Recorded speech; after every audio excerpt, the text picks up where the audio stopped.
Hello, everyone, and welcome to Slabnomics. Today's podcast is going to be a little bit of review. I'm going to go over some of the fundamentals. I'm going to talk about what's been going on in Instagram lately on my Slabnomics account. And of course, because I'm here to help you make better financial decisions, I'm going to, at the end, talk a little bit about auction versus buy it now, which one's going to put more money in your pocket.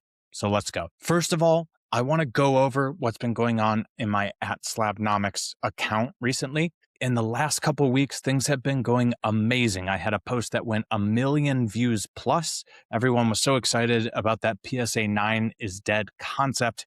And that gem rate is actually what determines if a PSA 9 is going to be valuable or not.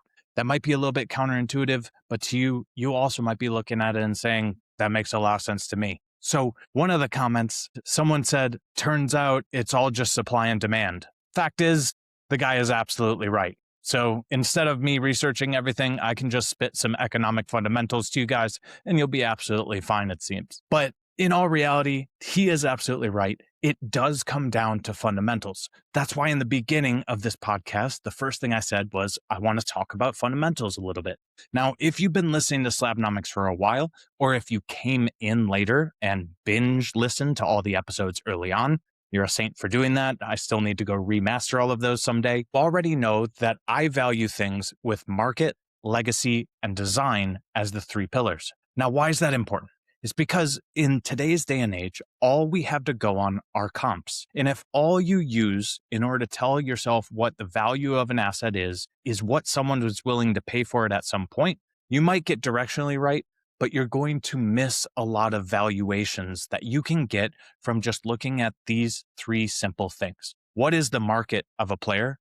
How is that going to change for better or for worse? What is the legacy that that player is currently at? What kind of archetype is that player? And how is that archetype valued in the market? How is that possibly going to change? And then design. This specific card in question, what set does it fall within? Because a set is actually the boundaries that shape the long-term growth of an asset. So market, legacy, and design. Is a player's market going to get bigger? Is he going to get traded somewhere?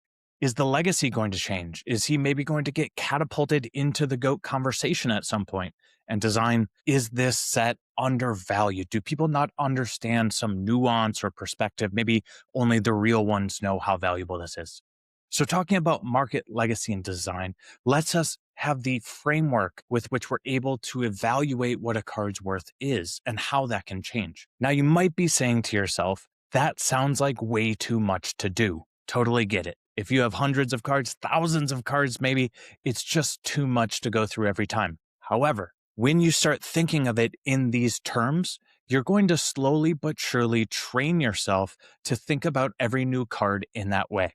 And it's only three things that you really need to think about. And that's going to be a guiding force for you going forward, because at the end of the day, you only have a set amount of budget to be able to put it into sports cards. Whatever that budget is, whether it's $5 a day, whether it's $5,000 a day, whether it's $5 million that you're going to put in, it could be anything. Whatever that is, you want to aim at being able to maximize the output of those assets that you're going to be putting your capital up against. The minute you press purchase on a card, the minute the timer starts to tell you in what percentile that decision will fall in. Now, you might be saying to yourself, this is just a hobby. It's supposed to be for fun. It's supposed to be for passion. I completely understand that. In fact, a lot of the cards that I have in my PC, I don't really worry about what the price is. I have them because they say something to me. There's cards that I get that are just base cards in a PSA 10, and it's because I really like that certain set, and I want to have that memento to be able to look at it and think about what it means to me. So that's the collector in us. But if you're someone who wants to make a little bit of money in sports cards and you want to have a little fun with being able to do that, that's what we're talking about here. When you make that purchase, it doesn't have to be rocket science. You don't have to make a whole spreadsheet based off of what your calculations are, which I do way too much. But if you just think of those three simple things, you're going to train your brain in to make better decisions little by little. Now, another fundamental that becomes really important there is the velocity of money. So let's say you made a decision, you think that your purchase was fantastic because of X, Y, and Z catalysts that you see coming in the market. You get your card in 2 weeks later, but now your card doesn't move. Now, if you're in a small market like I play in, which is soccer, the cards don't move a lot. So you don't know if you're right for a long time. That's why it's important to have an investment timeline. So I always recommend to everyone, when you buy that, when are you buying for in terms of an exit? And again, this is for non-PC cards. This is going to be for cards that you want to flip at some point, whether that's short-term or long-term. We call that speculation versus investment. It's the same thing in the stock market, guys. If you buy a stock because you think it's going to go up and you're going to sell it in a month, that's speculation. That's not investment. Same thing if you buy a stock that you're planning on holding for 1 to 5 years. That's an actual investment. You're putting the money into something and allowing time to compound that asset. So the same thing happens in sports cards. If you're looking on this long-term horizon because you think that there's something in the market, it just doesn't understand this thing, but in 2 months, this event's going to wake everybody up, that's a speculation. If you think, I see that this thing has a really low pop and this player is understated in terms of his relevance to sports in general or this one specific sport in particular, that might be more of an investment bucket. And you should keep those differentiated in your mind. Now, there's a lot of betting going on in the hobby right now. When we look at things like breakers, when we look at even how sets are organized, sometimes you have sets that are totally worthless unless you get 1 hit or 2 hits. Even the terminology, the lexicon that we're using there, hit. It's like we're at a blackjack table just trying to open a box of cards. Things have changed, but that doesn't mean that collecting isn't important. It's still critical. It's still the lifeblood of the hobby. But you also have the money-making thing that goes hand in hand with that. So back to the velocity of money, guys. They say it's better to have a fast nickel than a slow dime. In the same way that investment in the stock market, when you leave it there, is able to compound year after year after year, and that's what leads to those outsized gains, that can often be the case in cards as well. If you've ever bought a hot prospect and you were so excited, I know that this guy is going to put up stats. He was drafted lower than he should have been. I saw him when he was playing in school and he was just undervalued, 6th man off the bench. Wherever it is where you think you have an edge on knowledge that the market doesn't quite have yet, and you're going to go prospecting, digging for gold. Some of the times it works out and you're probably going to have the biggest wins right there. Maybe you get 20, 25x almost overnight when that player just lights it up and all of a sudden his tiny market gets flooded with new money. But more often what happens is that prospect is just going to be a decent player, and decent players don't get investment. I say this a lot, but 95% of cards are going to go down long term. And I truly believe that. And I think about that when I make purchases. So how do we know if we're actually buying low? And then how do we know when we're actually selling high? Well, if I knew that, I'd be on an island somewhere talking to you guys, but I can give you some fundamentals. First off, look at volume.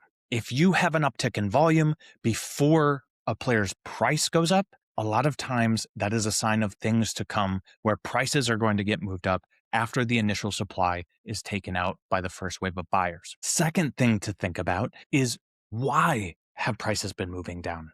What have been the causes? And then will those causes continue? Will they get worse? Or will something happen where the market no longer values them that way and they're no longer important, or the player makes a change? Third and last thing I want you to look out for, where is the money going? That's a little bit of a callback to the volume, but where is money flowing in the real world as well is going to give you a lot of idea where money is going to flow into those assets, which is capturing people's attention at the right time. So there's some fundamentals that we're just recapping right now in order to help you guys make better decisions on the daily. If you're liking what you're hearing so far, go ahead and give me a like if you're on YouTube. And thank you so much for following me on Instagram. That's where I put out a lot of my content, where I do deep dives into the stuff that I can only gloss over here. Also, quick shout, someday I am going to get this feed better on YouTube. I promise it's going to be more produced, more captivating, more engaging. But right now I'm running a lot of different things in the background. So when I have more time to free up into things, I'm definitely going to make Slabnomics better. But thank you for being patient with me and keeping with me during these times, guys. So I told you I was going to give you guys some secrets and not just do a recap. So I'm going to do that right now. And the funny thing is, guys, I don't know what to do episodes on, usually the day before I get up here and start doing my podcast. I need you to tell me what you're thinking about, what's important to you, what are you seeing out there, the questions that you want answered. Go into my DMs, shoot those to me so that I can know what to bring for you on Slabnomics. Because this isn't for me just talking into a phone camera the entire time. I want you to be telling me what you need me to give you. Help me help you. So hit my DMs. I'm always very responsive there. You can always leave comments as well. I see all those. So the thing that I started diving into was selfishly for me, because I also buy and sell sports cards, guys, under Canary Cards. I wanted to know what the difference was in price between auction and buy it now. Surely there's got to be enough data by now, 30 years into eBay, that we should be able to have some kind of numbers on that. So I ran a deep research report on this, tabulated multiple different sources, especially this one standout report from Stanford Research. It was called Auctions versus Posted Prices in Online Markets. And it looked from 2003 to 2009 data, and it would compare the same object in a buy it now versus an auction to see what the price spread was in the difference between the two. Now, this is where you get to guess. Do you think auctions are more or less in terms of the prices than buy it now? If you said auctions are less, you are 100% right. And in fact, what they found was that in 2003, there was actually a much smaller difference than there was in 2009, and most likely now even worse. In 2003, they found the difference to be 4.7%.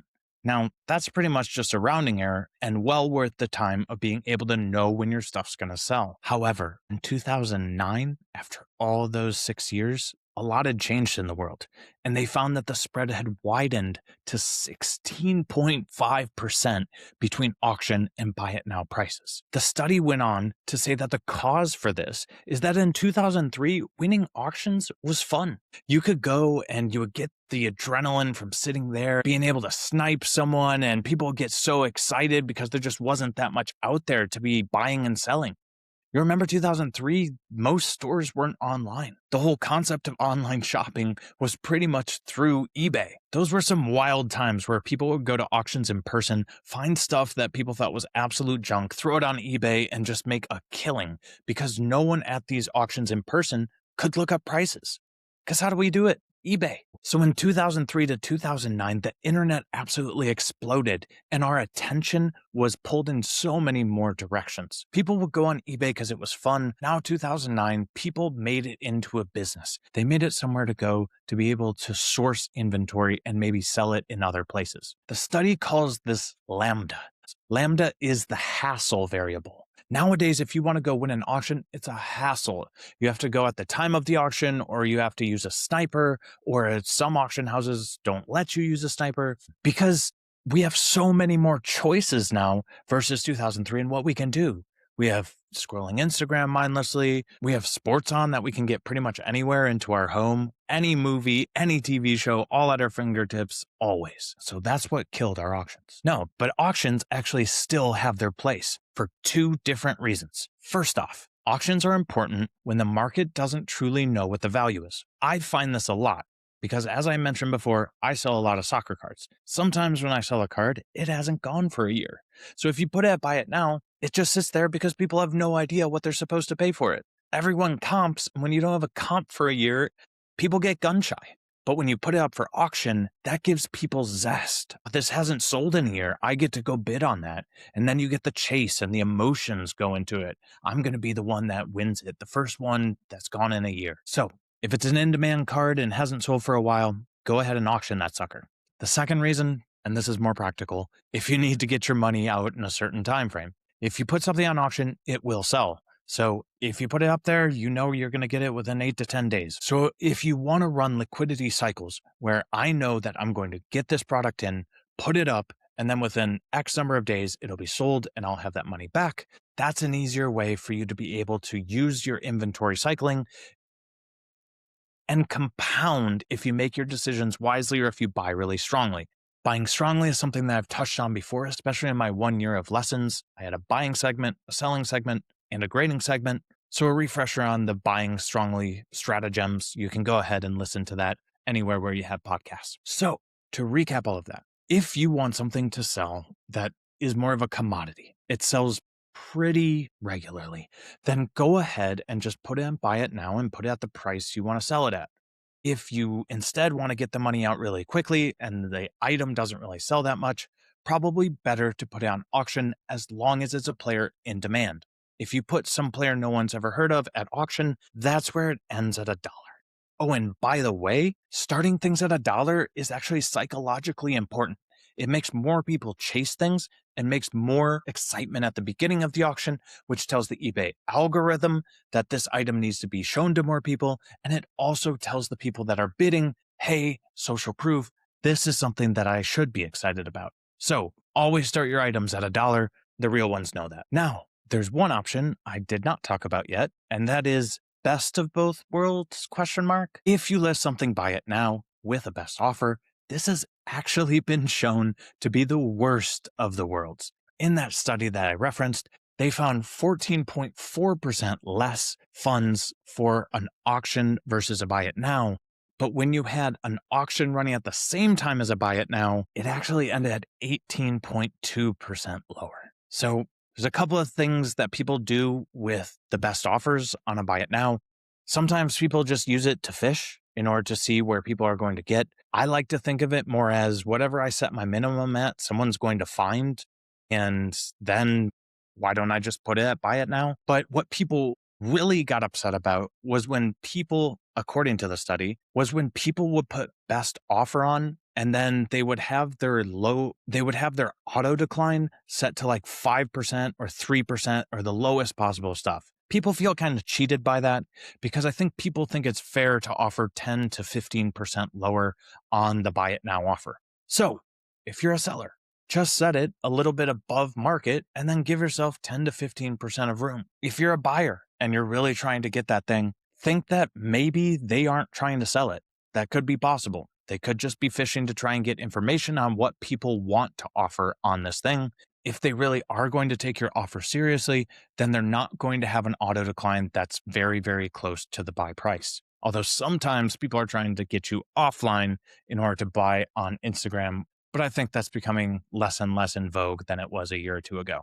Not to say it doesn't still happen, certainly does, but especially in this day and age where we have a lot of bad actors coming in because more money is flowing into the hobby, it's more important to be safe a lot of the times and operate within the bounds of these things than to try and cut off 5%. But of course, I leave that to you. Anyone that's been burned by those things does know that it takes a lot of judiciousness not to get burned. So in summary, guys, this difference between 2003 and 2009 was just a fundamental shift in how buyers viewed the process. We're shifting more and more into an attention market.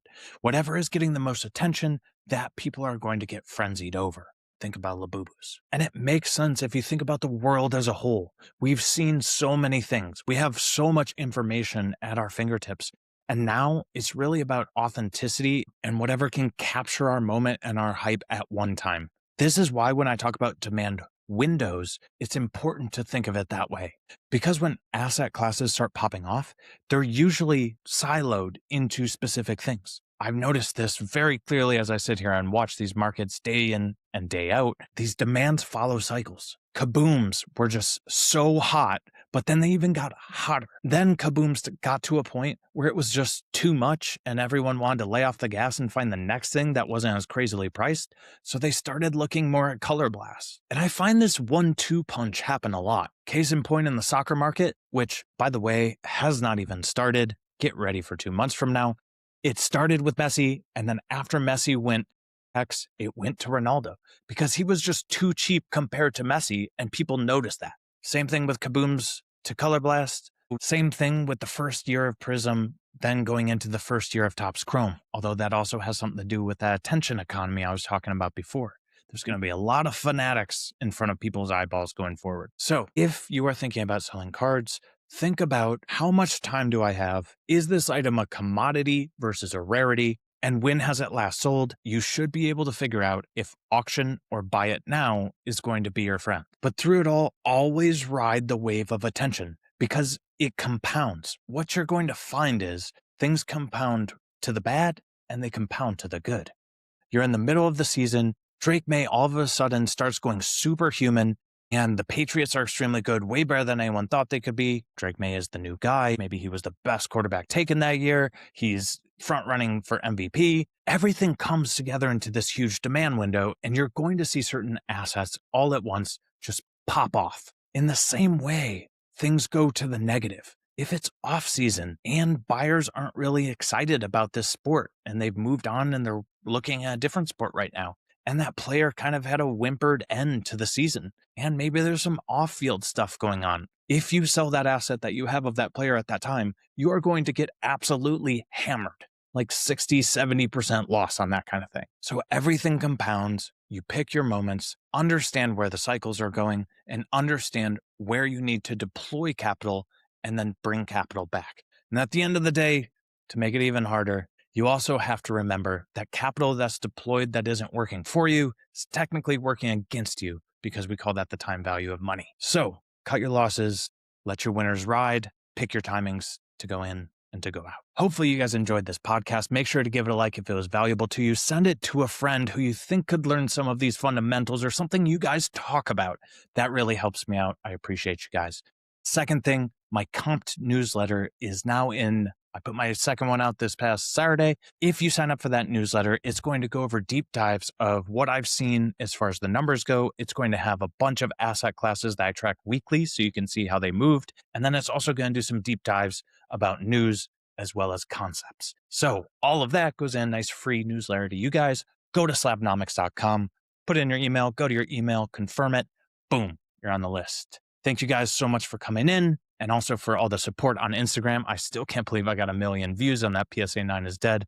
As always, keep building, and I will talk to you later.